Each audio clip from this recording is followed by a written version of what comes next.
everybody, and welcome to Tales from the Fog. I am your host, Casey, and with me, as always, is the amazing and wonderful Veronica, who, last weekend at Midsummer Scream, when was it? I think it was 2 weeks ago. 2 weeks ago already. I know. She not only broke the previous female record of 6, which she also held by jumping 7 people, she then went right back up and jumped 8. How are you doing, Veronica? Well, that was a hell of an introduction. I am great. To say otherwise after that would be quite rude, honestly. Very good. Still kind of reliving those moments. I mean, the whole weekend was just the best. It was magical, and it was, nothing catastrophic happened that we weren't able to fix right away. Everyone did really well. We had relatively few injuries. We'll get into that later. It was so great. And it seemed that everyone who experienced it also had a really good time. Yeah, there's this weird buildup that happens because we're practicing for so long that the run-up to Midsummer Scream is so long for us. And then it's over so fast. Yeah.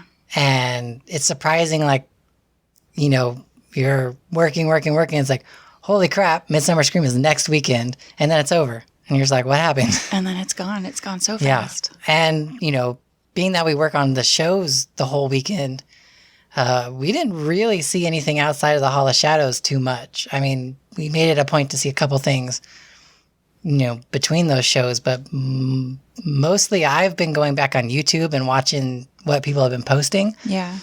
I don't know if you've watched anything. I've tried to watch a couple of things because I had to jump right back into the 9 to 5. I haven't just sat and absorbed everything that I possibly could. The stuff that I do relive is usually sent to me, and then I'll look at it and kind of like feel like I'm there again and kind of relive that thing again. But I haven't really dedicated just hours to just sit and watch panels and even looking back on our own shows, other people's shows. I just haven't sat to do it yet. And I think part of it is because it's almost like I don't feel like we're done yet because we do have more work to do. Yeah. So I haven't felt that closure yet. So I don't feel like I emotionally need to go back yet. I think once the rest of our shows are done, then I'll feel that need to go back and relive everything. Mm-hmm. But right now, it's just kind of grateful that it went as well as it did for us. Yeah. But I think, going back to what you were saying, that's kind of a side effect of participating in something like this is you don't get to experience a lot.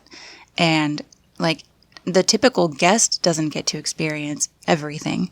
So imagine just a tiny fraction of what the typical guest gets to experience is what we get to see. Yeah. Which, some of us never got to see anything at all, never hit the show floor, never got to visit the kiddies. And it's not that they didn't get to, it's that you're so wrapped up in the show when you're doing the show that you don't want to risk running late or, forgetting about where you are, what time it is, not being fully immersed in our own responsibilities at the thing, whatever your reason might be. But it's kind of cool in a way because you have a really good reason to not know everything that happened. But at the same time, you feel like you blink and it's gone. It's kind of like when you're a haunt monster and you hear about all these really cool things happening in October and you never get to see them. You only get to hear about them. Yeah. In a try to find YouTube videos of it or something. You're always living through something else, living through social media or living through other people, and you never get to really see it for yourself. So in a small way, it feels like that. Yeah. But were you able to actually escape the Decayed Brigade gravity field and go see stuff? Not much. On Saturday, before we opened, I went to the kitty cat room, and luckily they let me in. And so before the thing opened, I was in there playing with the kitties. And when I came out, there was a line because the gold bats had been let in. Oh, and so there was a line for them to open. So that was kind of nice because there was only 3 of us in there, 3 or 4 of us, and the kitties were excited because they were just, woken up and they had just been fed. Running around like little nut bars, and They're so great. it's nice being in there with less people because then there's not much competition for attention. And it's not as loud. Yeah, and so the cats are just way more personable. You know, they'll come up to you. There were still a few that tried to hide. You know, they're like, I don't want anything to do with you guys. But for the most part, kitty cat room was awesome. Yeah, what a good way to start the convention, too. Like, this is going to be hectic as all hell. I need to go pet something soft. Yeah, pretty much. Let's come pet the kitties.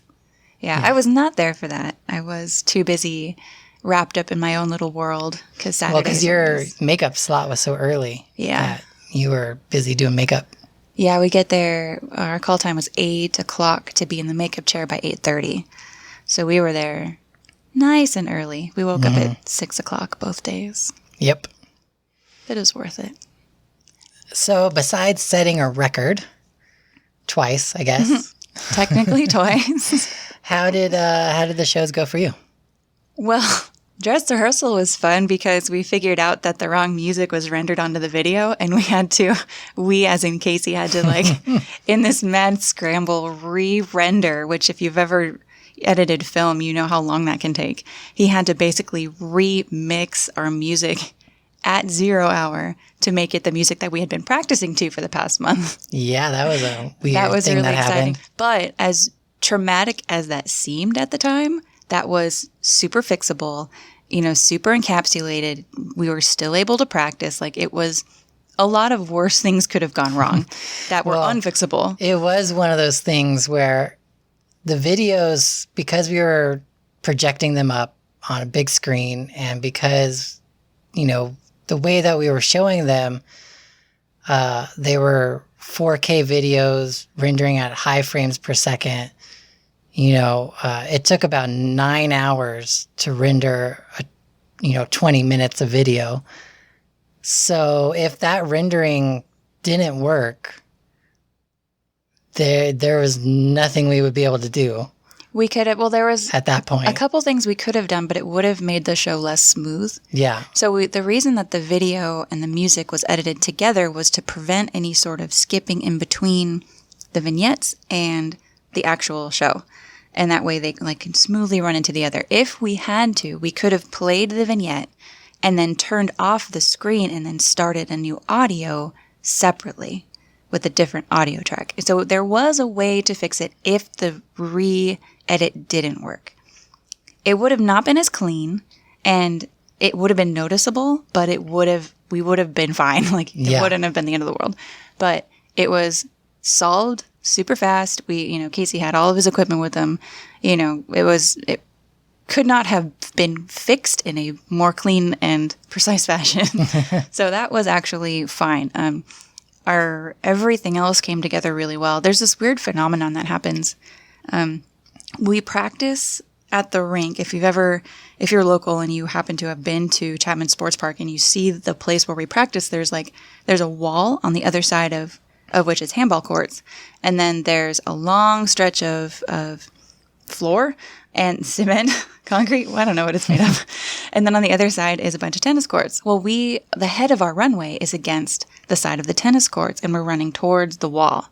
Well, we get to the venue and every single time, it has never been different. The back of the head of the runway is against the wall and we're running out towards the audience, which makes perfect sense. But my brain cannot handle it. And it feels like the entire world is upside down. That totally happened to us, me and Dave in the second show. It happened to you too? Yeah, because what happened was, I don't know if you noticed, but Dave and I ended up on the wrong side. I didn't even notice. And what happened is normally when we were pulling Gary out onto the show floor when we have him chained up, we would turn towards the handball wall, which is out towards the audience. Right. And because we were ass backwards for some reason in my brain, we turned towards the pipe and drape. And so I ended up on the wrong side. Oh my God. And so we twisted, and then Gary realized we were on the wrong side when we twisted, and he was like, we're going to flip again. And then me and Dave were like, why are we flipping again? We're like, whatever, we're just going to go with it. But then it just was like, that part we was almost were completely on the wrong side for the jump and that everything. happened. But yeah. in day one, it happened at least 4 times for me, where I was in the complete wrong spot, and I had to have someone remind me, like, "Are you supposed to be over there?" I'm like, "I am over there." Oh wait, no, I'm not.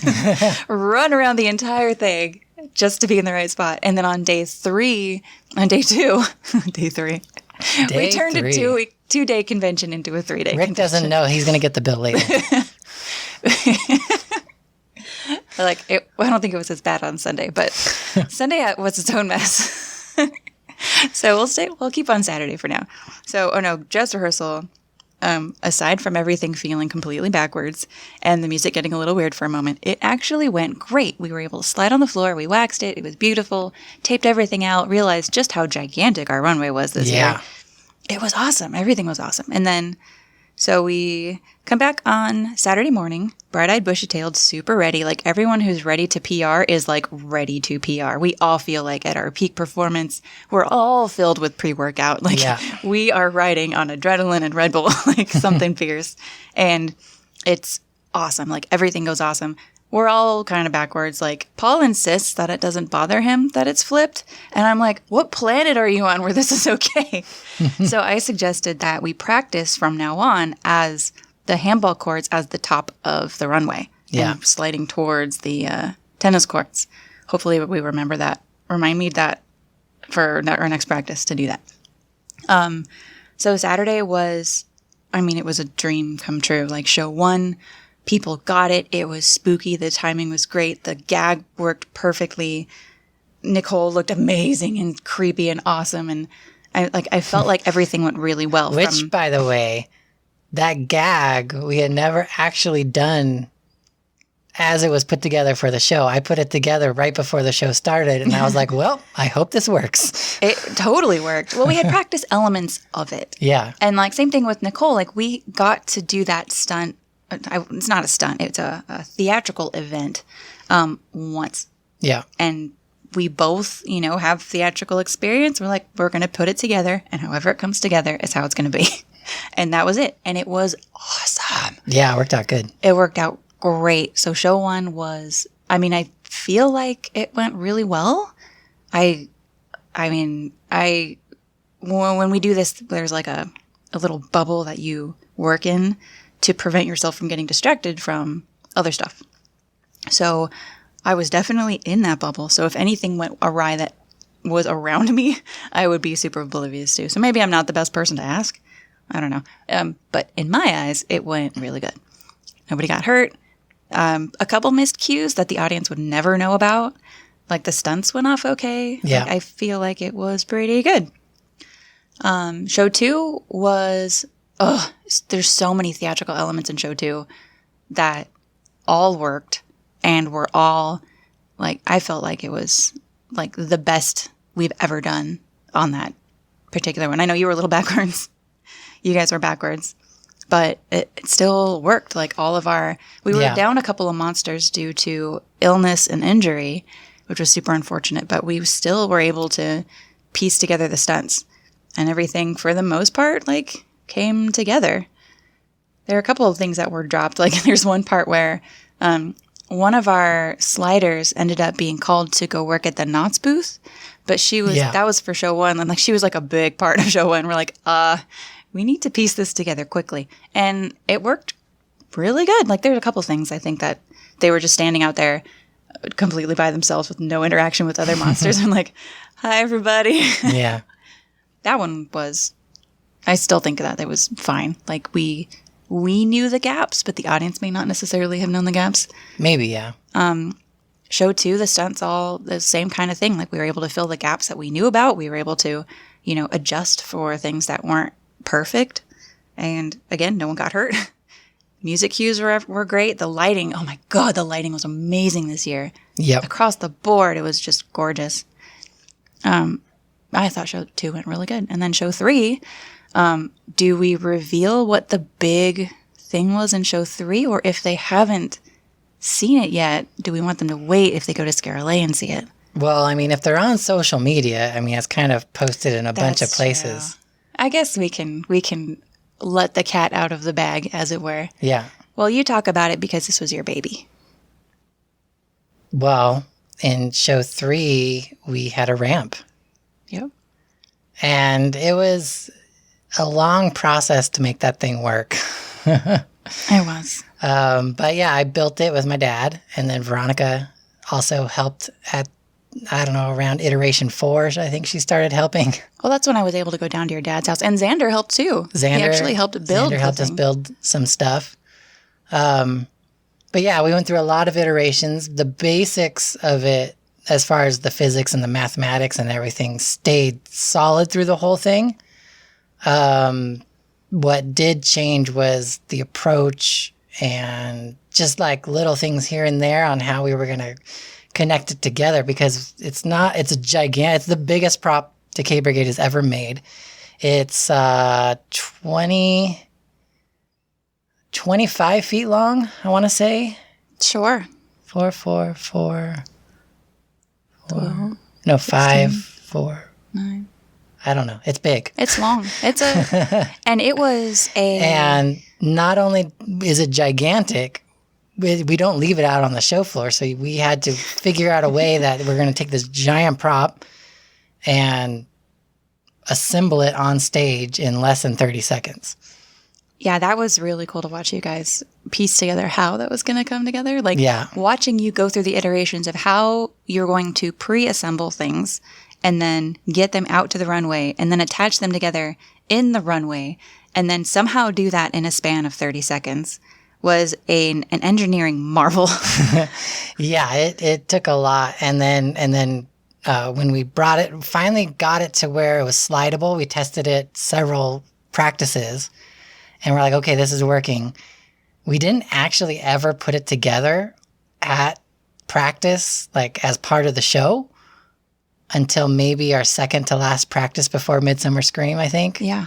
And that was because we just need to keep testing it, because it was like, things may break, so we wanted to make sure it was solid before we decided to really make it part of the show. And there was a sheer logistics issue where you build a prop that big, it needs to get transported to and from practice and then to and from the event. Yes. So when you drive a Jeep, like a Jeep will fit everything, but it will fit nothing else except driver. Yep. So there's loading it in a very, very particular way into the vehicle, driving that vehicle to practice, eating gas at the same time. And we live in Corona, so it's not like a short drive to get to Garden Grove from where we are. So we're eating gas every time we head down there. There's a half hour of unloading and loading to get the thing out of the vehicle onto the slider floor. There's building it. Assembling it. And then there's assembling it. Then there's running tests on it and like waxing it and all that stuff. And then there's disassembling it in a way that makes sense and then putting it in your car and then driving it back. So just, hey, can you bring the ramp to practice is not an easy thing to ask. But we knew like we have to. Like, it's really important. We're debuting a super weird thing that has never been done in stunts before, in sliding before. We got to do it. So we brought it out as much as made sense. But it wasn't enough. Like, we didn't get enough time to practice on it just by the sheer, like, size of the thing. Mm-hmm. If we could have left the ramp at the rink in some way, we could have practiced on it all the time. We could have people doing, 720s. We could have people doing flips. We could have people doing barrel rolls. We could have really amped up what we can do on the ramp. But because our time was so limited, it was amazing that no one got hurt. it was limited. Then also we would take it to practice, and then we would see that something needed to be worked on or something needed to be like tweaked. I would bring it back, and some of those tweaks took 2 weeks to fully get right. Yeah. And then, then we would take it back to practice, and then they would practice on it and be like, okay, now this needs to be tweaked. And then break something. And then, and so it was like, it was reinforce this. I had to do a whole new top coat on the launching ramp because the original pieces of wood, we were practicing on it for a few weeks straight, and it started compressing because of the G-forces of them going up the ramp. And so as the wood was compressing, the heads of the screws were starting to show and ripping into knee pads. So then I was like, okay, so we need to figure out a new way to do the top coat where we don't have any screws in the middle, which was a feat in itself, because when you have a curved surface, getting the center of it to sit right with no screws is not an easy task. Yeah, this is one of those projects where you think you know exactly how it works and how it's going to come together, but when you go to build it, you're presented with obstacles you would never have imagined. Like, I never would have thought that we would put so much force on it that screws would start to pop up out of that floor. Yeah. Like, that seemed I absurd never to me. thought that either. But here we were. Like, not even our heaviest slider was hitting it with so much force that the screws were popping out of the top. Yeah, and the other problem is you're working with a wax surface, so there's so much G-force. As soon as they would hit the curve on the ramp and that energy try to transfer from horizontal to a more vertical energy, the ramp would slide sometimes up to 2 feet, depending on the weight of the slider. Yeah. And so we were like, okay, well, that has to get fixed because they're losing so much momentum. Yeah. Just because the ramp is sliding. And somehow we dialed it in at the show. It didn't move at all. It didn't move at all. I don't know how we did that. But yeah, like there's a crazy amount of physics that went into this that I know unless you were there building it, you can't fully appreciate, but it was ridiculous. Like, I think you should write a book about it. It was fascinating to see all the different iterations and all the different perspectives, because we have people on our team who, you know, they're carpenters by trade. And we have people who are engineers, and we have, you know, people who have used ramps as their, you know, if they were professional in whatever sport that they were in. Like, all these different perspectives came together, you know, and they all had their own opinions, and they all had, you know, well, all you have to do is this, all you need to do is that. It's like, it is so beyond anything that anybody thought it was going to be, as far as the engineering and the construction of this thing, and the ease of putting it together and tearing it down and making it mobile and making it easy for people who are not super buff to put together and then take down really quickly. Like, this stunt, there's a reason that this stunt hadn't been built before. Yeah. But I'm really glad, and I'm pretty goddamn proud that it was able to come together. And I'm super proud of you for, you know, pulling the trigger on it and, you know, spending your own money on this thing. We all spend our own money on the brigade. We don't make a lot of money. Anyone who thinks that we do, you are mistaken. We don't make a lot of money. Well, yeah, any money the team makes goes back into the team, and that's how we afford, like, you know, the merchandise that we sell, or travel to and from places if we need to travel somewhere. Like, all, you know, nobody on the team gets paid. You know, it's just like paying for food or paying for parking or whatever we need to do. You know, that's what the team's money is for. But yeah, no one gets paid. No, it's... But yeah, so I, you know, when I presented the stunt, you know, I was like, I'll build it. You know, it came out of my own pocket. It went close to double of what I originally estimated, just because of all the... When I built it, it came in right at budget.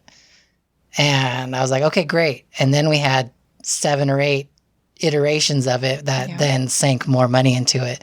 Yeah. And it almost came in double of the price that I thought it would end up being. And that was in materials alone. We're not taking into account the fuel it took to drive that thing. Well, the fuel, the labor. I mean, it took the first iteration of the ramp. I started the ramp in... God, when did we have that first meeting with Greg? Was it like March? So yeah, it would be March. Was it February or March? I think it was March. So I started the ramp in March. And then we were testing it. And I think I brought a test piece because we used a chemical compound on the top. Oh, yeah. Coat that was something that I had never used, and we kind of just wanted to test it out. So I brought just a piece of it to practice, just to see how it would slide and how the wood would react, because I didn't know if it was going to make the wood brittle and just snap. We had no clue what was going to happen, and it worked beautifully. That was a really fun, that was a weird day too. And then we're okay, so the top coat stuff works, and I did it on a small chunk. So we're like, okay, so now we'll do it on the ramp. And then so we made the ramp, and we put it together, and I tested it, and I didn't get as much speed as I thought, and gashed open my shins a little bit. And then And then the next time we tested it was with you, and we put the mattress at the end because we didn't have the landing ramp. Well, we didn't want to do the landing ramp because we weren't sure the distance we were going to travel. We guesstimated 4 feet to the landing ramp, but we didn't really know. Well, the physics was based on a certain speed of the approach, and there was a certain coefficient of friction involved, and like there was a lot of math that went into figuring out how far that ramp was going to be. Well, yeah, because so what me and my dad did is there's a bunch of equations you can do to make a ramp. And that's really easy to do if you're driving a car or a motorcycle or even like a BMX or skateboard where you can judge your speed really well. And there's not a lot of friction. There's not a lot of resistance. Yeah, there's not a lot of friction. Bearings. So once we ran that, but what we had to do was basically look at all of our sliders, and I basically guesstimated the weight range. And we came up with an average weight of a slider because the mass decides how much you're going to carry. And then we factored in the friction, and we factored in all this other stuff. And that's where we came up with the 4-foot tabletop idea. But we didn't really know if that was what it was going to be. Right, because on paper and in reality can sometimes be two different things. Yeah. So we tested it with you, and what we quickly found out was the run-up was way too short. Right. And so what was happening, and the reason why I lost all the momentum the first time I tested it, was because you would land and then your toe caps would catch the edge of the ramp and slow you down. So then me and Donnie ran to the Home Depot, bought a whole bunch of more wood, and added... You had 8 more feet? 8 Yeah, because we had 2 4 feet Yeah, long. so 8 more feet of runway to the end of the ramp.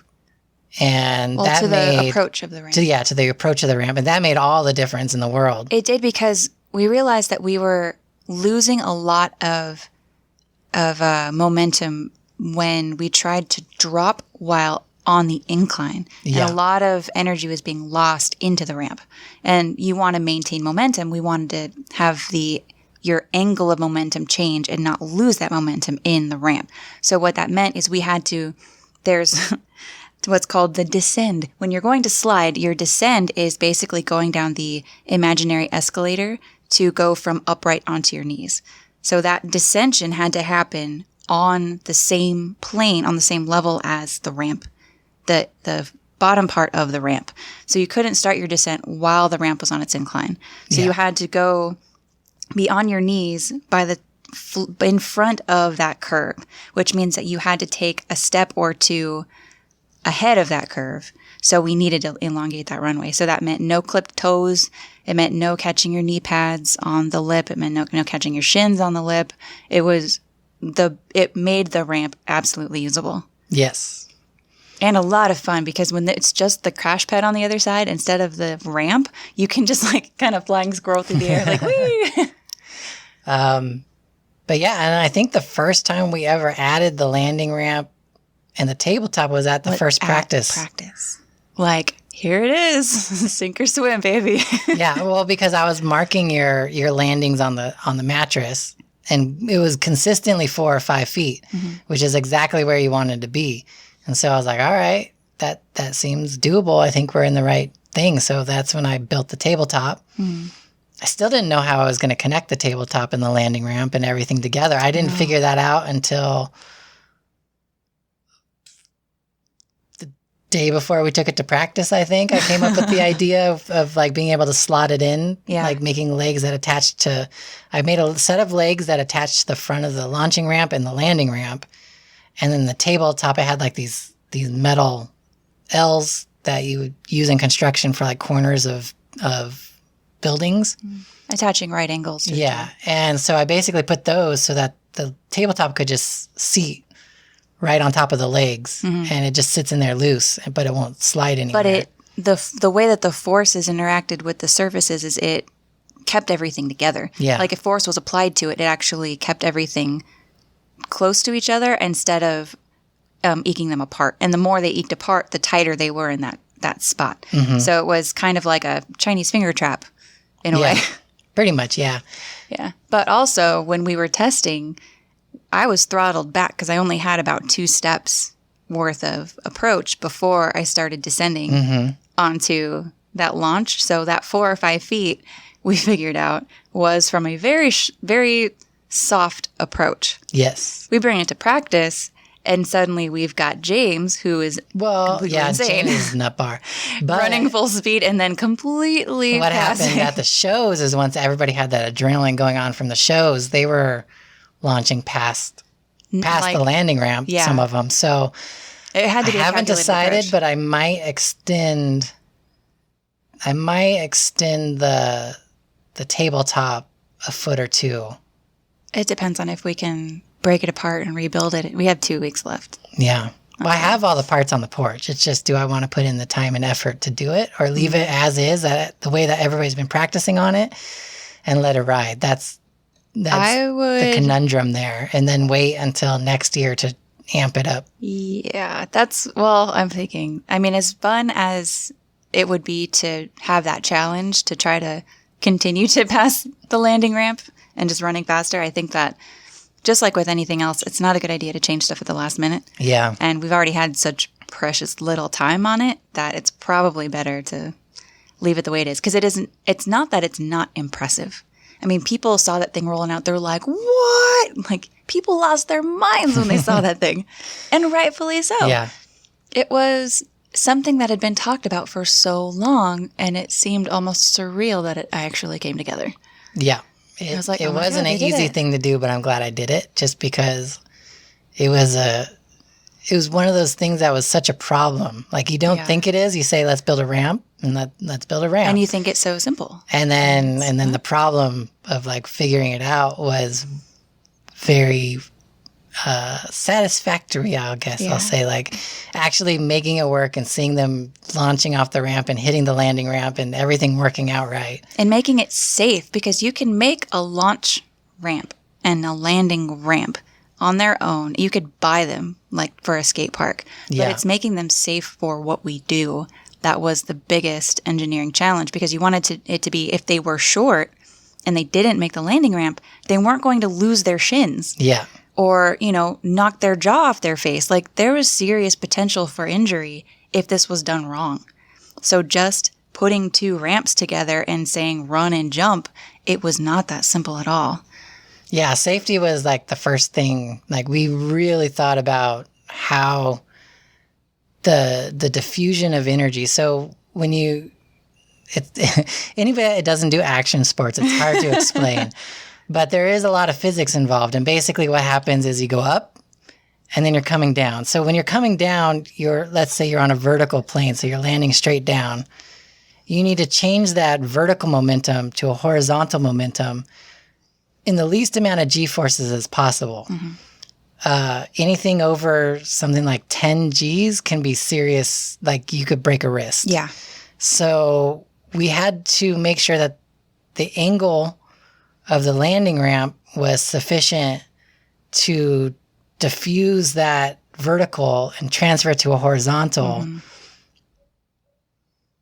but also not so big that it made the ramp not look impressive. Right. So there was a give and take there. Like, we wanted the ramp to look really awesome. And part of that was the fact that we had such a lip on it above the landing ramp. Mm-hmm. And then the other part of it was that landing ramp has to diffuse all of that vertical momentum into horizontal momentum and do it safely and at the lowest G-forces possible. So nobody breaks anything. Because unlike other action sports where you have a bike or you have a skateboard, there's things that will help diffuse some of that energy. Like a BMX bike, I've landed a 10-foot jump onto flatland, which means a perfectly flat surface. But you're able to kind of coil like a spring. You're able to coil like a spring, and you have some give in the tires. And there's a deceleration. There's a lot of things that help you diffuse that energy. But in sliding, you're using your body. Yeah.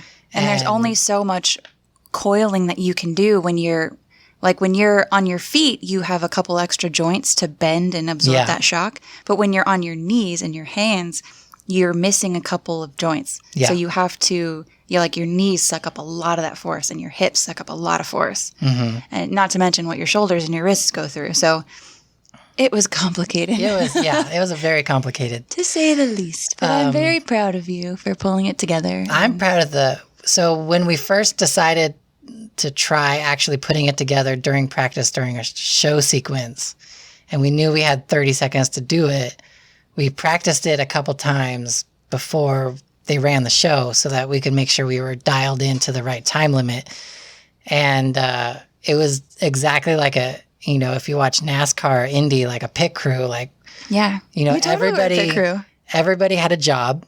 Everybody knew what their job was, and they had that one job. And so when we rolled out, you did your thing, and by the end, the whole ramp was put together. But it took 5 people.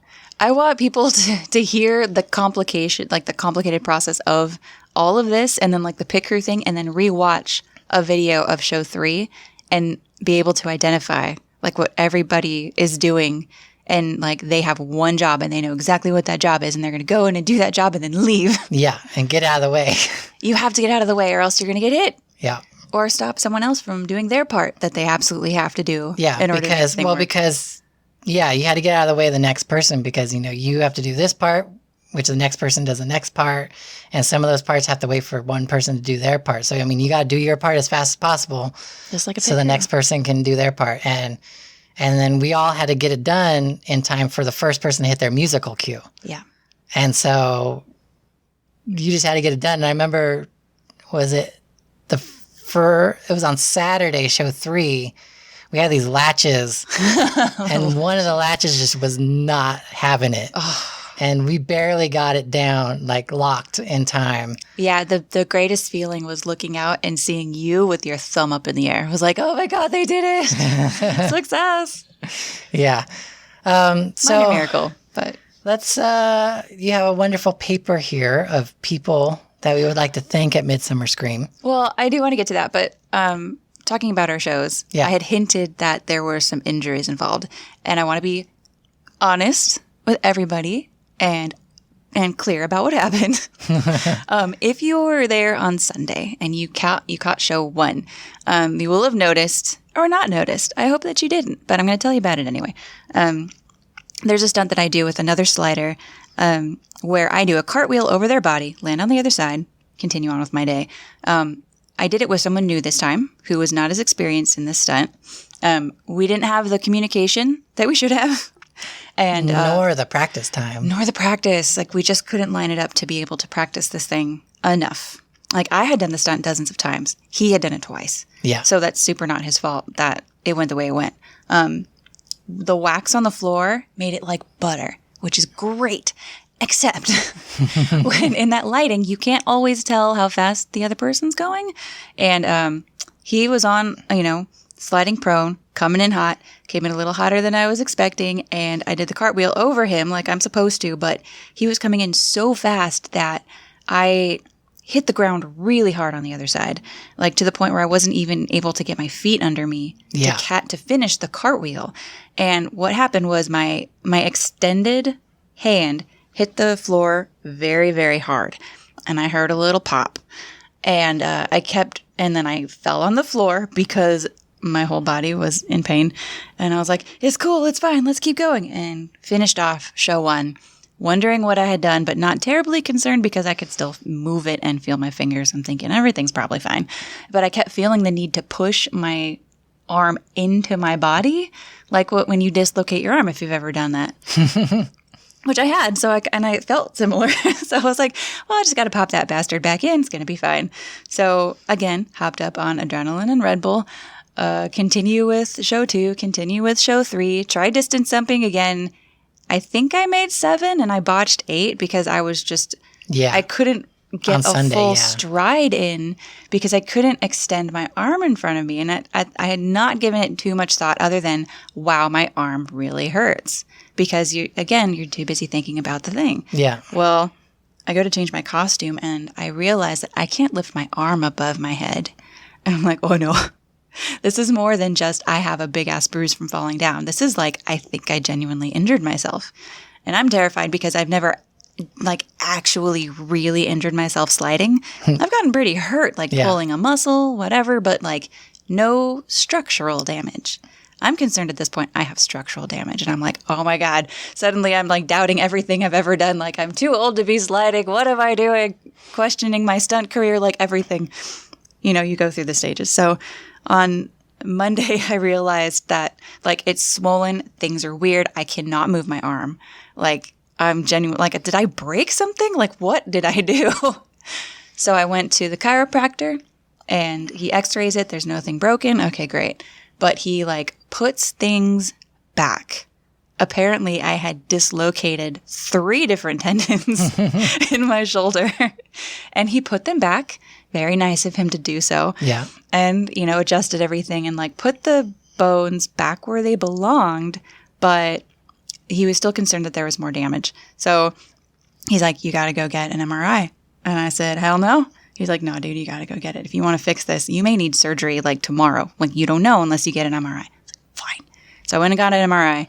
Came back that I did actually do some damage, and I tore my labrum in my shoulder, which I don't know too much about it, but it's like there's a layer of goo around your bone, and that layer of goo is connected to the cartilage. The cartilage is connected to your bone. So the labrum is that first layer of goo, tore almost completely apart. And then the cartilage attached to that goo was also, quote unquote, damaged. I don't know what that means. It's damaged. There's local edema, which means that there's significant swelling. There's labral fluids. Like, I poked a hole in the goo of my shoulder, basically. So I'm like, okay, well, that kind of justifies why everything hurts so bad. Mm-hmm. But now I'm like, oh my God, we're not done. We still have another show to do. Yeah. Like another weekend full of stuff. I'm like, what do I do? So I've been doing physical therapy, ice therapy, cold heat therapy. I've got it in a brace most of the time now. Like, we're making it okay. But if you notice I'm not in a couple of stunts in 2 weeks, that's going to be why. Because I genuinely broke myself trying to do this thing that we do.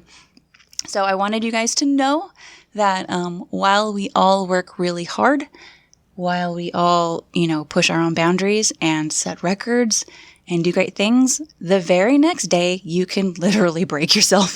Yep. So keep fighting the good fight. Anyway, I wanted everyone to know what happened, and that is super not the fault of the other person. Like, I know he felt really bad, but this is 100% not his fault. This was my fault. My miscalculation. My not knowing to bail on the stunt. Like, I did this to myself. He just happened to be there when it happened. So it's not his fault, and I don't want him to feel bad. So anyway, we do have a list of people that it's everybody in the Decayed Brigade, but it's also the people who put on Midsummer Scream, because I can't even imagine what they went through to make this happen. And like, we hear from Rick and, we hear stories and we see Facebook posts and everything, but we don't we can't comprehend what they put themselves through to make this thing the magical creation that it is.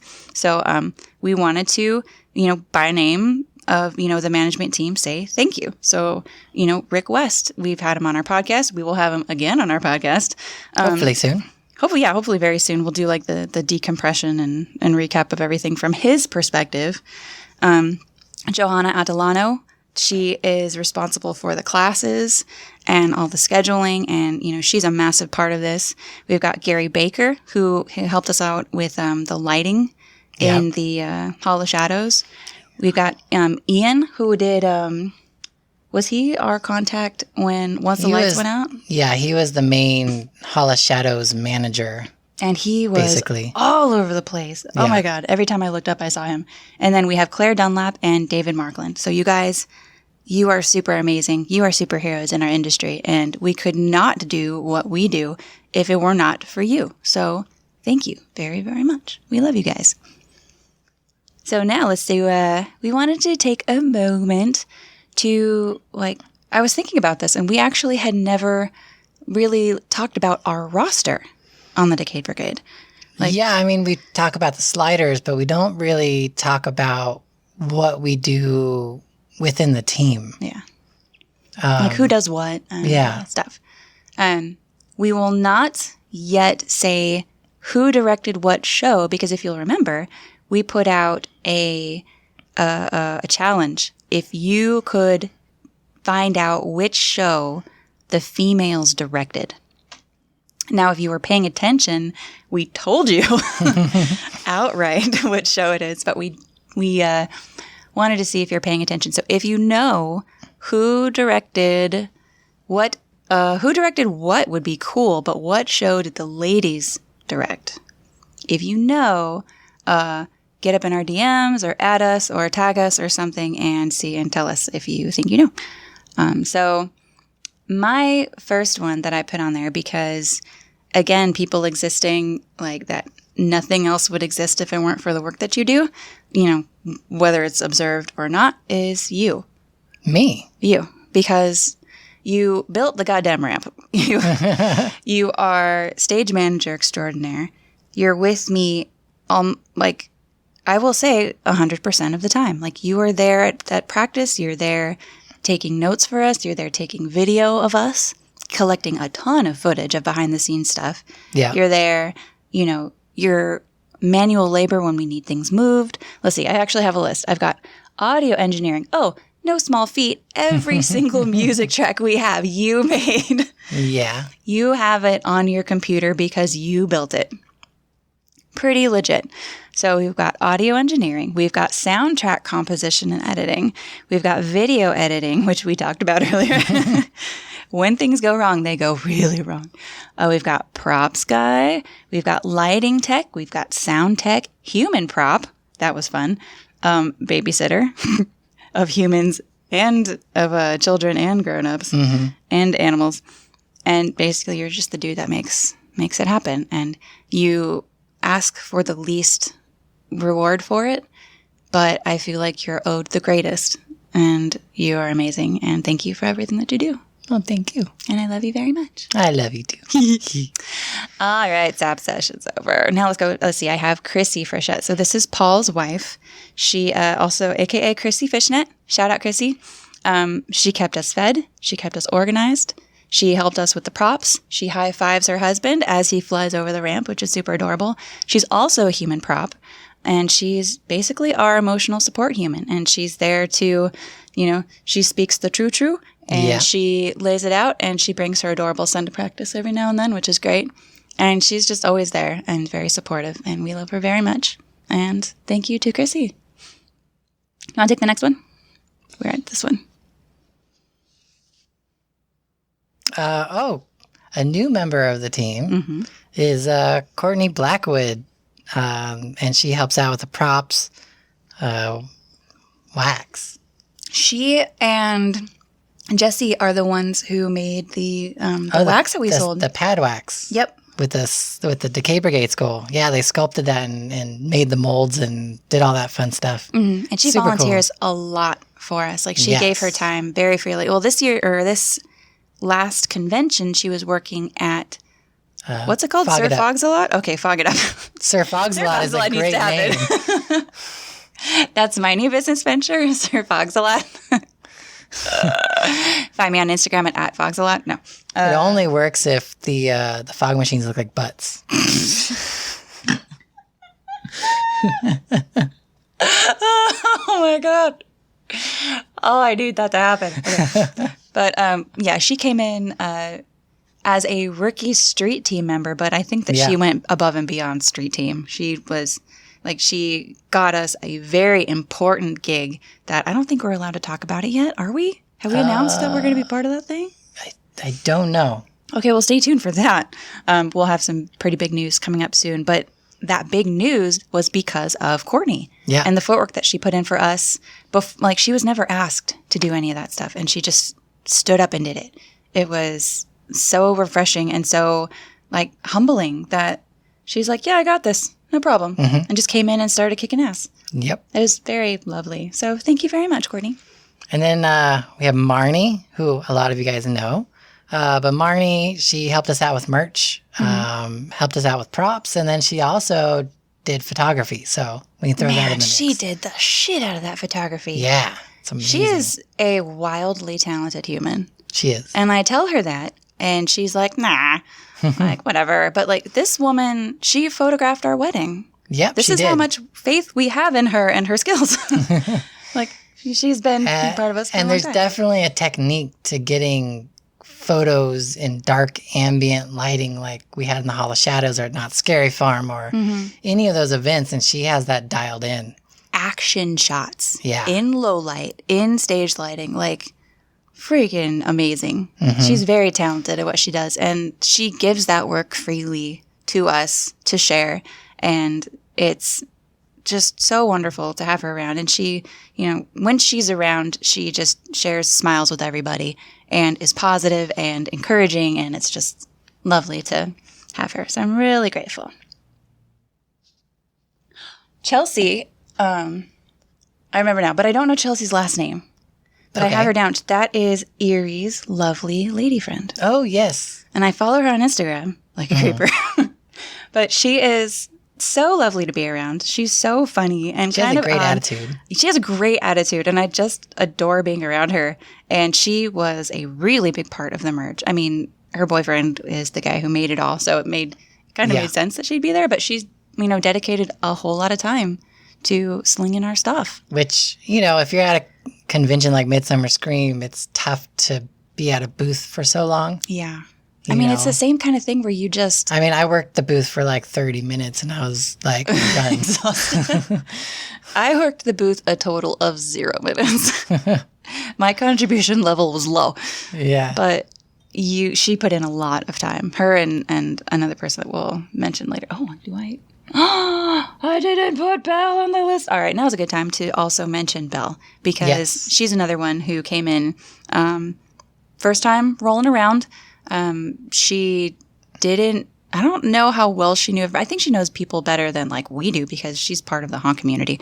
But she came in, super amazing personality, super supportive, super willing to do whatever it is that needed to be done. Like she stepped up like crazy, and she basically spent hours upon hours at the booth. Yep. She did a lot of time at the booth. She helped with props during the shows.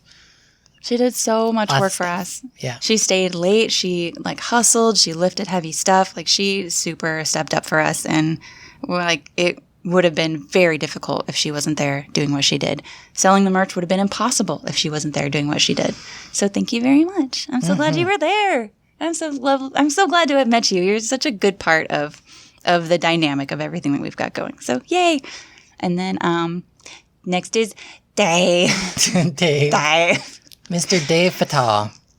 Dave Patel rules in so many ways. Yeah. He just shows up and he's there and he will do what he needs to do. He's been a part of the team 1 year less than us.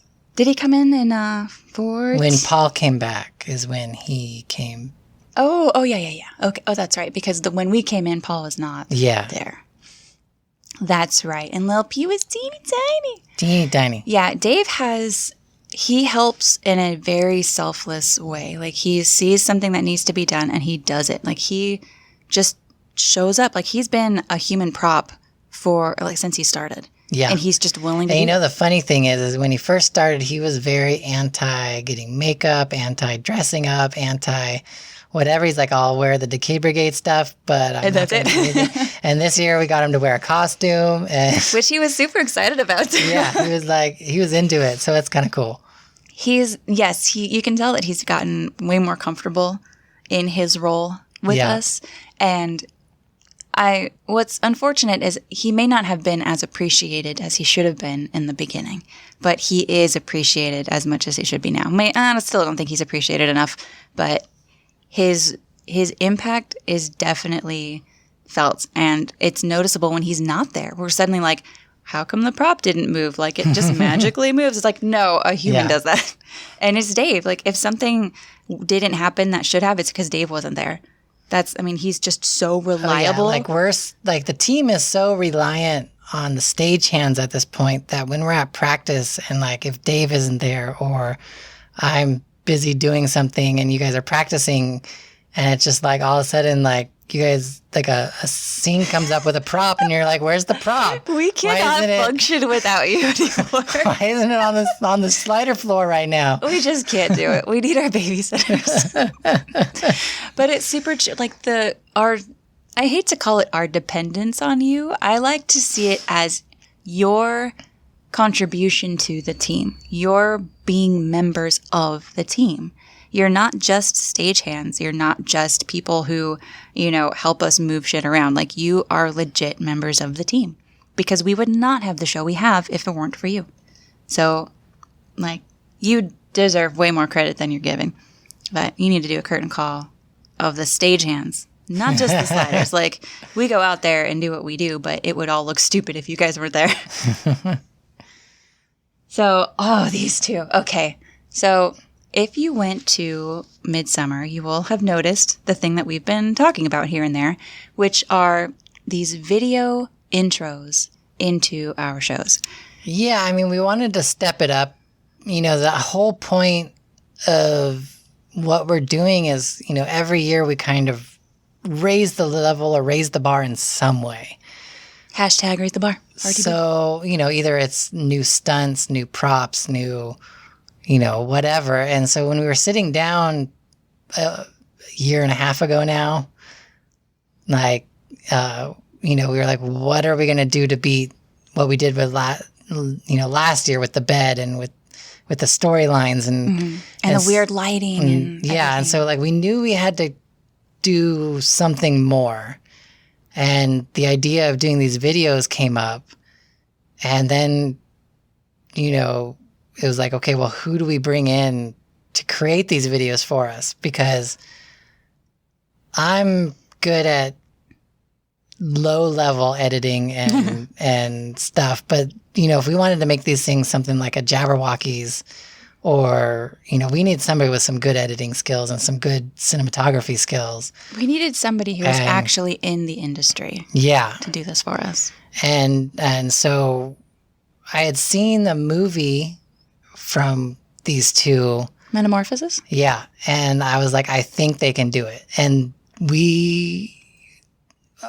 so I kind of put them out there, and that's Mary Ringel and Tim Dennison, who you might know. Mary runs the Fright Zone blog, and Tim runs Knott's network.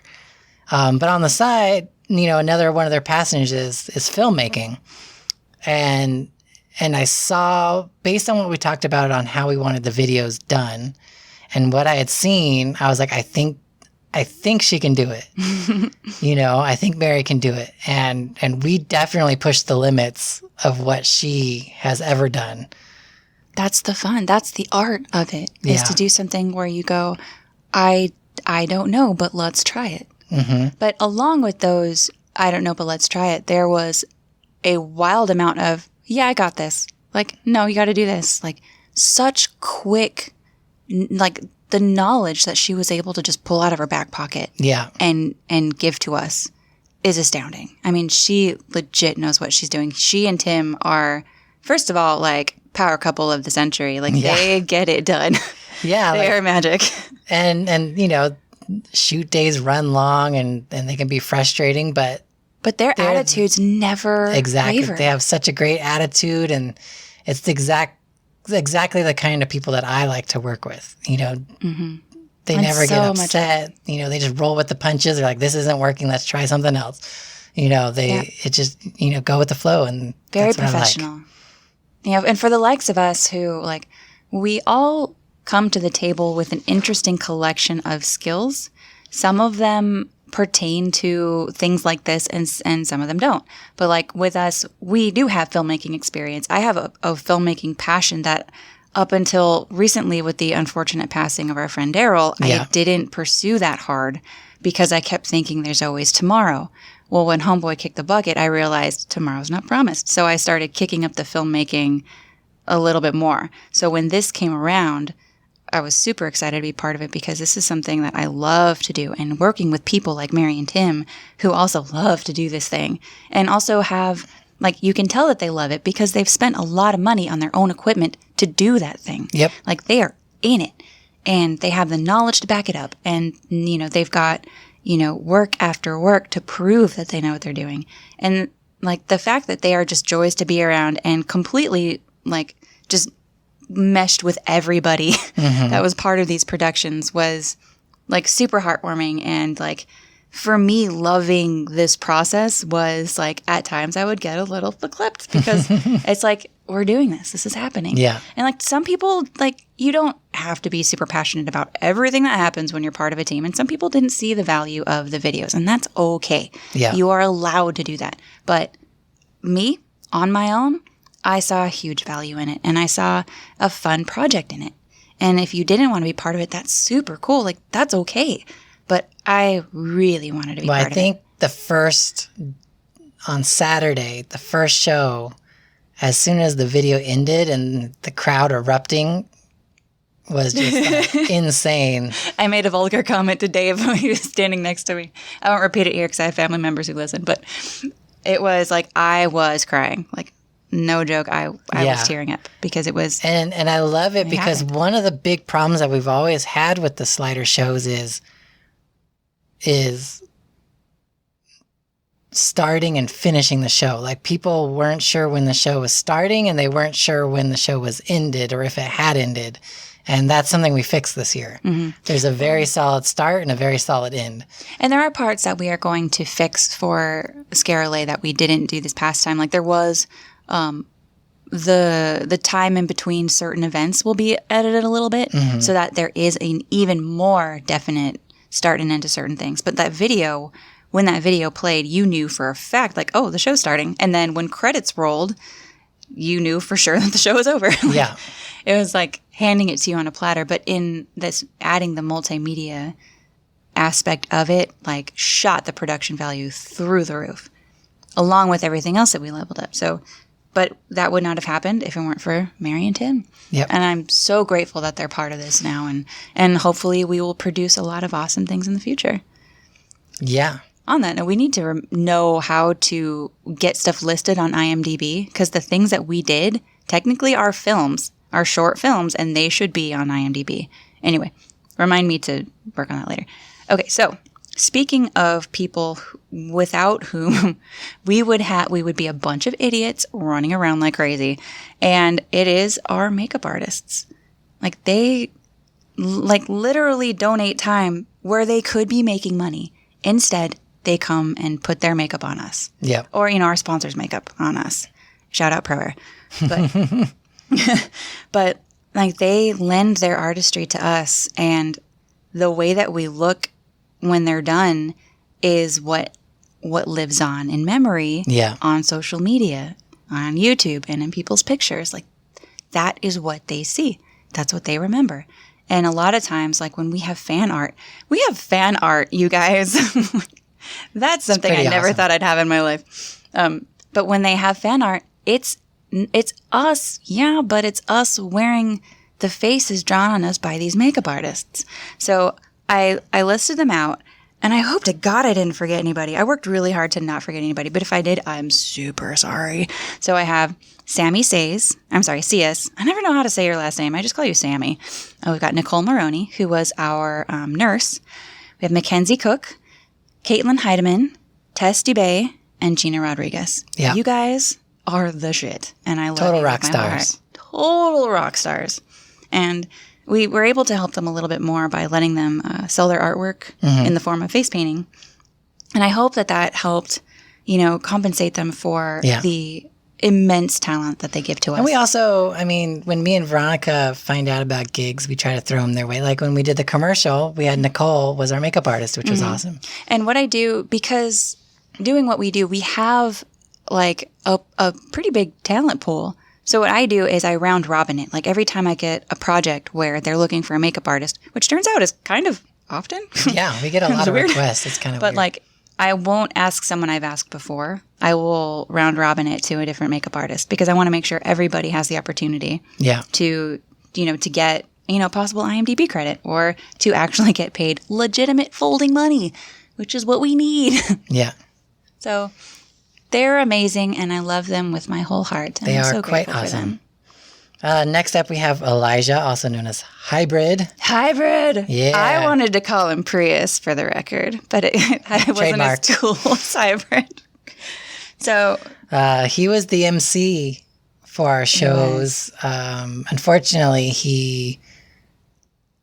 I think he's just still going through some injuries. He had a bad car accident last year. Oh my God, that was the before worst. Midsummer Scream, Yeah. and he didn't do the shows last year, and I think he's still kind of recovering. Well, also, grown-up job takes priority. Yeah. And he has a grown-up job. That takes up a lot of his time and his effort and his energy, and he, and I totally respect that. I mean, it sucks to see, one of your brigadiers not be there, but you got to do what you got to do. Yep. The grown-up job comes first. So, mad respect for making that decision. I know it wasn't easy, but I'm really glad that you were there and calling the shots. And I wish that you were there on Saturday because nobody announced that so selfish of me to even say that. But I broke a record twice and there was nobody there who said anything about it. I was like, never mind. That's sorry. Yeah. My selfishness leaked out a little bit. My apologies. Anyway, Hybrid, Prius, Elijah, we love you. And thank you for everything that you do. Then we have Chase, sequel. Chase is the money man. He's Mr. Moneybags. That's not true. So he is, he's a contributing producer. He is he helps with merchandise, actually making the merchandise, deciding what that merchandise is going to be, and distribution. And he is also our treasurer, which, like we said, we don't make a lot of money. We as performers don't make money doing this, but there is a revenue stream along with costs. The net is basically zero, but there is money exchanging. So when that happens, you need an accountant or a treasurer. So we have our treasurer, and that is Chase. Yep. And then he was also a showrunner this year. I will not tell you what show he was showrunner of, but It was show show 5. Just kidding. Show 5 on Monday. Again, Rick, you'll get the bill. Now Midsummer Scream has turned into a 4-day event. Friday, Saturday, Sunday, Monday. But yeah, he's a very diligent, hard worker. And to the point where he got Monster of the Year last year within our little, band of misfits. And he was way earned. He puts in a lot of time and a lot of energy into this. And you can tell it means a lot to him. And, he's dedicated. And he's got a lot of grown-up stuff going on too. And I don't know how he does it, but he manages to fit this in too. And that's awesome. So thank you, Chase. Sequel, he's my brother. Which is weird because we're only 3 days apart. Yeah. But he has a twin. That is weird. So somehow I got looped into that. I'm not really sure how. It's a triplet thing now. Now they're triplets? I don't know. I'm an only child. This is all very strange to me. Anyway, so thank you, Chase. You're awesome. Next, we've got Andrew. Talk about somebody who has put so much in without being asked. Yeah. Andrew, Gas Can, Bobby, that guy, he's got a lot of nicknames. He came in, this is year 2 for him.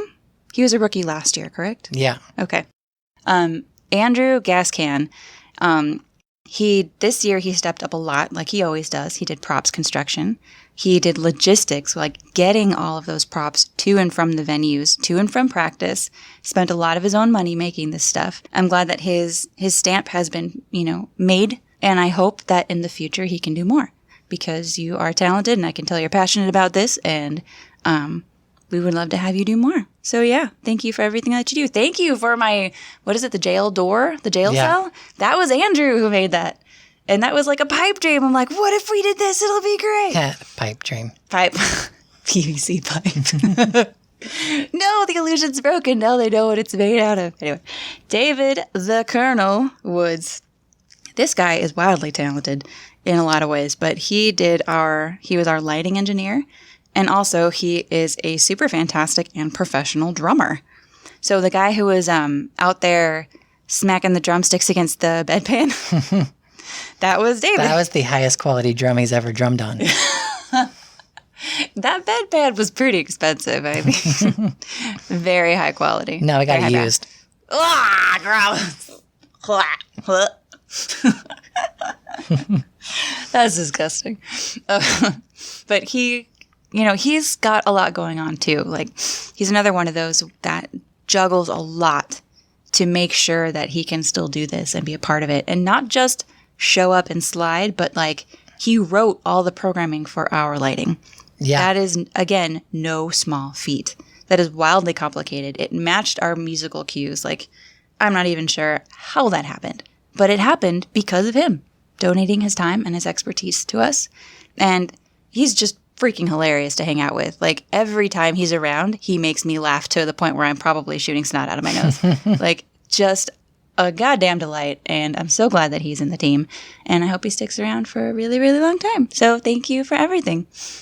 Trey Screech Yazger, this year, along with being one of our strongest sliders that we've ever had on the team, he does props construction. So, Trey, thank you for everything. Thank you for the fence. Turned out perfect. We got Mike. We got Erie. So, this is the guy who does all of our merchandise. He is the one who he orders everything because he has an actual apparel business. So he lends his talents to us. And he makes sure that we have all that badass stuff to sell to you guys. Thank you for everything. I know that's also long hours, hot hours, like screen printing everything. Erie and Chase and probably somebody else screen print that themselves. Everything Decayed Brigade that is worn out there has their touch on it. So it's not like they third party ordered it out. Like, no, they did that. And that's a lot of work. So thank you guys, for making those awesome Decayed Brigade stuff, the Decayed Army stuff, all the new designs. We got Gary Spaz Davis, co-founder of the Decayed Brigade. Thank you very much. Without him, there would be no freaking Decayed Brigade. He is wild. He's crazy. He's one of the 3 smartest humans that I know. It's him, my cousin Jim, and Casey are the 3 smartest humans that I know. He is just so cool and so fun to be around. He's wild. He makes us think. He makes us laugh. And this year he was also a showrunner. And I will not tell you which show that he was in. But thank you, Gary, for making the Decayed Brigade a thing. And when you have a co-founder, that implies that there was somebody else involved. And that other person was Paul Spatz Frechette. Another dude who, without whom, there would be no freaking Decayed Brigade. It would not exist. A lot of the events that we do, a lot of the shows, the birthday parties, the events that we have would not happen if it were not for the work that this man puts in. I mean, it is not a small part of his life. The Decayed Brigade is a very important thing to him, and it shows. Paul Spatz, we love you. You're amazing. All right, we've got Greg Seaweed Daniels. This is a wildly talented performer, being a showrunner as well. So thank you, Greg, for everything that you do. A rookie this year who slayed at everything he did is Jesse Street Rat Escalante. He is super talented, super strong. He's still kind of raw, which means that he's already awesome. He will be even more awesome. So this kid is fantastic. I cannot wait to see what else he does. He's contributed so much. He gives a lot of his time. Thank you. I'm so glad that you're part of this. And a lot of the lighting on the booth was actually put together by him, and it was donated by Fog It Up. Ah, how So cool. like the searchlights and the fog machine and all that stuff came from Fog It Up. Dude, shout out Fog It Up. Thank you so much for doing that, you guys. That's incredible. All right, we've got my homegirl. I'm super proud of this girl. She's amazing. She is also talented. She is the sweetest person you've ever met. And I am so glad that she is part of our team. And it is Ruth Duckworth. Ducky! Hi, Ducky! She has grown as a performer and as a slider exponentially as the years go. She's so charismatic. She's so adorable, but still fierce. Like, I don't know how she does it, but she's just such a joy to have on the team. I love what she contributes. She's got great ideas. I'm super grateful that she was there. And I love you, Ducky. I love you so much. Another lady, talk about stepping it up, Naomi. And actually, I don't know if you have a Decayed Brigade name. I know you have Lucy at Scary Farm, but she does have a Decayed Brigade name. I know, but it's something like genuine, like something really creepy. But I don't remember what it is. It's like it's not sin. We have one of those, or evil or something like legit. Like that. But I don't remember what it was. So I'm saying that her haunt name was Lucy. So Naomi Harrow, not only was she sliding this year, but she was getting better and better every single time she hit the ground. I mean, she is, you can tell that she, for one thing, this makes her, happy. You can tell by the way that she slides, but she's getting so strong. Also was doing show running for us. And you almost said what show it was. no, I didn't. Mm-hmm. Did I really? I don't know. Oh, no, I didn't think so. It seems like you were heading that way and then you changed what you said. Ooh, no, but maybe you caught something that I didn't see. Right. No, I didn't. But she made a massive impact. She picked most of the music that went in the thing. She was influential as far as the order that everything went in, the stunts that were part of it, the obstacles that we had in our stunts. Like she basically, built the show. I'm super proud of her and what she was able to contribute. And I really hope that you can stay with us and keep growing and getting stronger and more badass every day. So thank you so much for being part of our group of idiots. All right. Our other rookie was Max. I don't know if he has a hot name. I call him Angel Face. If you've ever seen Fight Club, you'll get the reference. Well, everybody calls him To the Max, but I don't really like that one. That's a dumb name. Yeah. I like Powerline better. Powerline? Why Powerline? Those that know. Oh, no. Didn't he get electrocuted? No. Oh, well, I don't know. Come on. Don't make this another Fight Club thing. I want to be a cool kid, and I want to know what it was.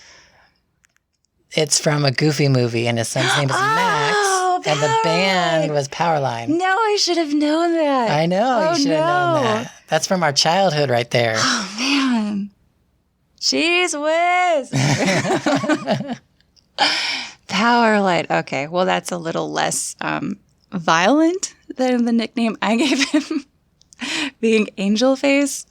But yeah, Powerline is very appropriate. So he, because we're not actively part of the haunt community in the one that happens in October, we don't always know about talent that's kind of hiding in the woodwork. And this kid appeared to us to come out of nowhere. But he came out of nowhere super talented, super strong, humble, funny, able to adapt, able to learn quickly. Like all the things you want in a rookie, this kid just walked in and had all of those things. Yeah. And I was like, what the hell? Who is this kid? So thank you, Max. I'm really glad you're on board. Thank you for everything you do. And then poor James. So James is our distance record holder. Tied. Oh, yeah. He's tied with Trey. They both have 12, right? Double D. Double D never got 12, did he? Yeah, he did. I thought he was at 11. Trey's only at 11. Double D's at 12. Really? Yes. Oh, man. Wow. I didn't know that. Yeah, Trey just hit 11 at Midsummer Scream this year. Yeah. And then he tried for 12. He should have gotten it. I know if he had held that extension a little longer, he would have had it. Anyway, James Cricket, he was out with a knee injury this year, which sucks because everyone's out here breaking their own records and this poor kid's watching I want to slide.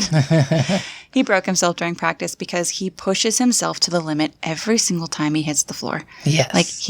We're working on his ability to throttle his powers, but he's kind of like a superhero who just figured out that he's a superhero and is just moving cars and flinging everything and everything is 100%. So we're working on dialing him back and getting him to control that mighty power that he wields. But he was going balls to the wall and he just landed a little bit wrong. Mm-hmm. But when you're going 150 miles an hour, a little bit wrong is a big old mess. So he ended up hurting his knee. There's some stunts that when they go wrong, they go really wrong. They're really wrong. So, but James has his energy is contagious. His enthusiasm and his, there's an innocence about him. He's really young. He comes into this just loving to slide. And you can tell. And he happens to be wildly talented at what he does. And what's great for him is he's young, which means he has so many years ahead of him to continue to, to lead others and to continue to push the boundaries. Yeah. And do great things. So he's definitely the next generation. Yeah. And along with Max and Jesse. Yes. The kiddos. Yeah. I'm so grateful that this group of younger sliders is treating it like a sport. It's fun and it's silly and it's, recreationally fun and everything, but it is also a performance and it's a sport, a measurable sport. And these kids really want to succeed in it and they're pushing it. And I love it so much being the old broad that's close to not being able to do this anymore. Very close. So I thank you, everybody. If I forgot anybody, I'm super sorry. Well, you did forget somebody. Who did I forget? You. Oh, well, what'd I do? So, last but definitely not least is Veronica Nani Neihart, my beautiful wife. And she was a showrunner of show and Nice. with the other ladies. And she's also my internal audio editor critic. And so... Critic, ouch. Well, I don't know what else to put it, but basically I'll put something together and then she will listen to it and then tell me all the things that I should fix. And then I re-edit it and then she listens to it and then she tells me what to fix. And we go through that process, I don't know, like 3 to 5 times. Yeah, well, it's a lot less nowadays. Now that you learned how to identify the 8 count. You don't need me as much anymore. Well, I think it's not that I couldn't identify the 8 count before. It was that I put a priority on timestamps because we had very specific things that we wanted in there. And then now it's, I don't really care about the timestamp as much as like making it flow You better. need to complete the phrases musically. And so, yeah. I guess you could call me an editor. Am I a sound editor? Definitely not a producer because I don't put the thing together. But maybe an editor. Mm-hmm. Assistant director? You're also, you could be an assistant director of the audio. Yeah, like a music director. Yeah. Assistant. Sure. And then you also prop builder, helped build the ramp this year, which was awesome. And I guess so. and you tested it the most, I think, out of anybody. Yeah, maybe. So, there's definitely trepidation, we'll say, the first time you attempt the ramp. Yeah. It's not it's a bit of a scary thing to do the first time. Yeah. But at the same time, you have to be 100% committed to it. Mm-hmm. So even though it's scary, you have to put the pedal to the metal and go for it, or you're going to hurt yourself. You have to let go. So believe. Being the first one to officially test it with everything in place and rolling is not an easy thing to do, that's for sure. But it was fun. Yeah. Yeah. Well, thanks. Mm-hmm. I love what I do. I love these humans. I love this group. I love our work. I love our clients. I love our fans. So now that we talked about everybody on the team and what they do and all that fun stuff. Mm-hmm. That was a long time coming. We should have done that a long time ago. Yeah. But let's talk about, really quick, because we're running super late, let's talk about some announcements that were made. Oh, yeah. Because let's we get got to the all kinds of stuff to talk about. Oh, man. Yeah, we still have to go over, actual content. Well, we can do that with Rick. But some of the big announcements, we'll go back to Midsummer Scream for a couple of them, is John Cook helping revamp Dark Harbor. That flew under the radar of a lot of people. Mm-hmm. And I think the announcement went off as good as they hoped it would, judging by the crowd's reaction. Yeah. I did watch that recap or that panel. Yeah. I think I was with you. Yeah, that's always a good one. I love the banter and everything. They do a good job. Mm-hmm. Scary Farm announced a new scare zone, Forsaken Lake, which is supposedly going to be a little bit of interactivity like The Hollow. So maybe some show elements to it that happen throughout the night. Something interesting. I don't know. Neat. They said they're not going to say exactly what it is, but you just have to kind of find things on your own. So that was pretty cool. The other thing is Halloween Horror Nights announced that Poltergeist is going to be at Universal Studios Hollywood. You mean they officially announced it? Yes, they officially announced it. However, they also had a big PR snafu, which they tend to do every year for some reason. They always accidentally give away something. So apparently there was an advertisement poster somewhere, and on that poster was 2 mazes that they had. Well, no, this is even worse. Oh, it isn't even that? No, I'm not even talking about that. Oh, no.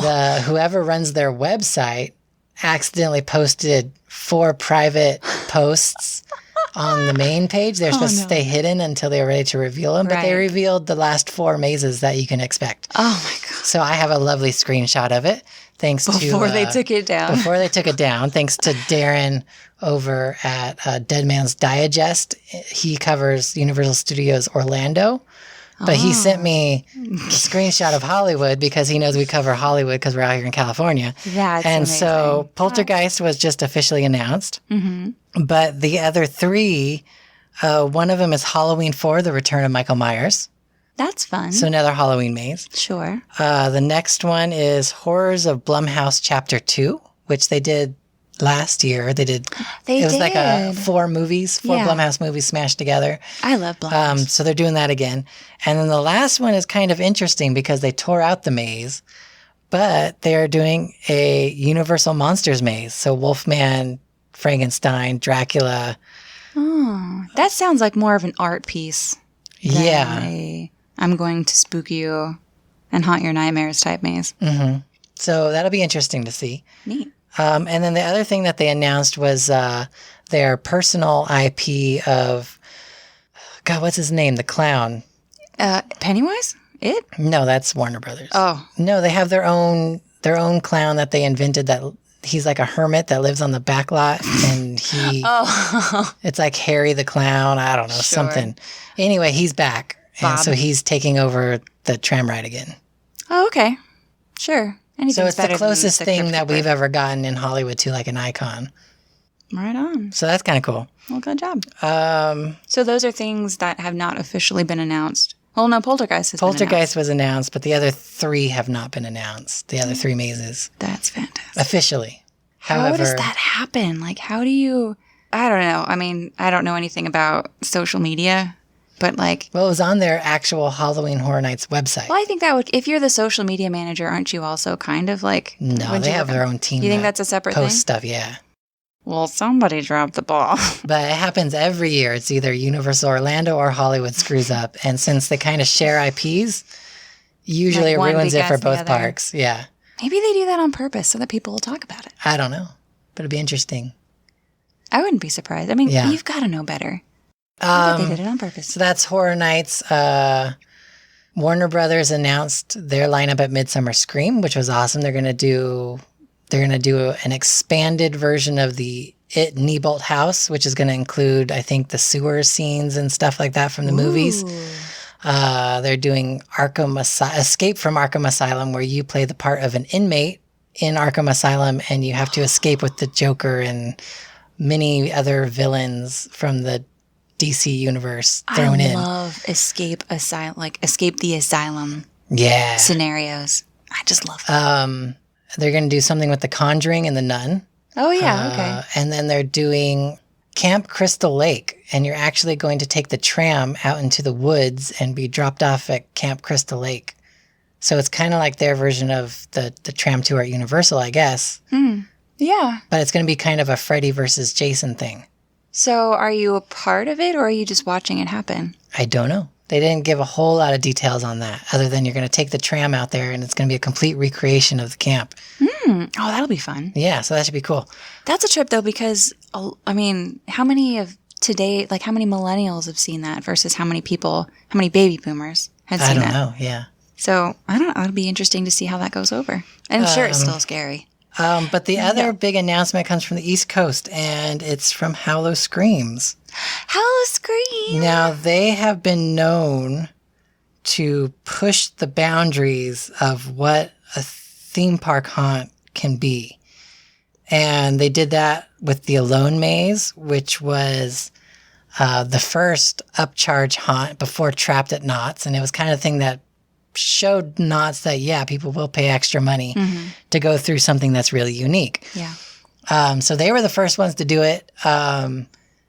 They also did another one called The Experiment. So they did 2 years of the Alone, and then the next year they did something called The Experiment, where you were actually strapped into a surgical table and things happened. No. Well, this year they have announced their lineup, and a lot of returning mazes. It's like Knott's, they always have one or two new mazes, a bunch of returning stuff that they kind of revamp a little bit. Sure. But the big news this year is they are doing a 17 plus maze where you have to be 17 years or older to go through it, which I think they're the first haunt to do something that is quote unquote an extreme maze. Well, before I shit all over it, what is it? So the new house is called Simon's Slaughterhouse. Okay. It is, I don't know if they're going to force you to be 17 or over, but it's highly suggested. Okay. And it is being billed as an extreme haunt. So I'm assuming there can be touching and other things in it. There's probably some exposed boobage. I don't think they would go that far. Really? Because I think that's almost rated R. Exposed boobage. No, I don't think they'll go that. I think they'll do... The idea is by entering the house, you are agreeing to play Simon's games. So I have a feeling that this is going to be kind of an extreme version of Sinister Point's traps. Okay. Where you're going to be put into situations that require you to do things. Why do you think it's recommended 17 and over? Well, I think because there'll probably be elements of an extreme haunt, either maybe blindfolding, being touched, that kind of stuff. I don't know Sensory why I'm deprivation, so not on board with that. That kind of stuff. Sure. I mean, if you're into that kind of thing, sounds super cool. I'm just not into that kind of thing. But I'm interested to hear how it comes off because I don't think any theme park has ever done an actual, like, what they're being called an extreme haunt. So Trapped wasn't an extreme haunt? No. Like eating crickets doesn't count as... I don't think so. I don't think I would have considered that an extreme haunt. I wouldn't have considered Alone an extreme haunt. Well, what about that horrible one that moved out of state that was in San Diego or whatever? Well, McCamey Manor, that's not even a haunt. But it's not a haunt? I wouldn't consider it a haunt at all. But if you did consider it a haunt, it would definitely be an extreme haunt. It's an extreme mess. Yeah. I'm trying to think of anything else. That's a lot of good stuff. Oh my goodness, we're really getting close to the season, aren't we? Yeah. Sinister Point is looking for actors, and I posted the information on that. I think they're having the 18th and 19th of August are more audition dates. It is a paid gig. So that's the weekend before Scare Lake. Yes. And then there is Warner Brothers is looking for actors for their haunt. Does Warner Brothers have a spot for sliders, do you think? I don't know. But I also posted that information. So if you want to, you have to email the casting director. And, obviously it's like Knott's and Universal. It's a paid gig. They do have certain people that they are looking to fill very certain kind of looks and roles. So they're legitimately casting. Yeah. So one of the ones that they're having trouble casting is the Penguin. So it has to be a male between 5'5" and 5'8", and stocky build. What's Tom Cruise up to these days? He's too skinny. Yeah, but he could wear a padded suit. Yeah. One of the people I sent it to was Paul Lynch. I was like, dude. I wouldn't even consider him stocky. But he would be fantastic. He would be amazing at that role. And he has the right, he has a shaved head. Like, it just fits the picture that they posted. And he's such a great character actor, too. Yeah. He would rock that role. Yeah, he would. I'll show you a picture of it. You know who would be good, too, but you'd have to put him in a suit? So that's the picture of the penguin that they're using for the maze. Oh, you could fat suit that up. Who was the guy who was in Who Framed Roger Rabbit? The guy, I think he's since moved on, but that actor would be great in this. I think that's a little lowbrow. Let's talk about all the people who are completely not going to do this role. I think that's most of the announcements that we got rolling through right now. Well, there was a lot more, but we'll get to that when we talk about Midsummer Scream in depth with Rick, hopefully soon. And so, yeah, do you have anything else? I don't. The sense of gratitude is it's almost overwhelming. And I know we took a long time to talk about it, but the people that we said thank you to and a whole bunch of people that we didn't get around to saying thank you to, you guys mean a whole lot to me, and I'm just so grateful for you. And I'm grateful for you, Casey, and I'm just I'm grateful for you. we've done a lot of stuff wrong in our lives, but we've also done a lot of stuff right. And I think that being part of the haunted industry and being part of the Decayed Brigade and then all the stuff that we're working on outside of that, it's like finally in our mid to late 30s, we're doing stuff right. Yeah. And it's a nice feeling. I feel optimistic. Me too. That's how it is. Really quick, if you follow us on Instagram or Facebook, etc., you would have seen a post that I was helping out at Sinister Point. I'm not going to tell you much about it, but I will say that it's going to be amazing. And when I was given the tour and shown the Boogeyman Express dark ride, like, guys, that thing is fucking legit. It does look really, really cool. It's going to be a cool experience. So definitely put Sinister Point on your calendar this year because it's going to be fun. Yeah, talk about a haunt that, like, the hype is real, is them, like, with everything that's lined up for them to make this event happen this year is super awesome. Yeah. And they're so talented. I'm really glad that they've been given the opportunity to do this again and to level it up in a big way. Yeah, I mean, that's a big undertaking. So yeah, it is. But I mean, they've got the resources to help them out. They definitely know what they're doing. It's going to be cool. It is. It's going to be big.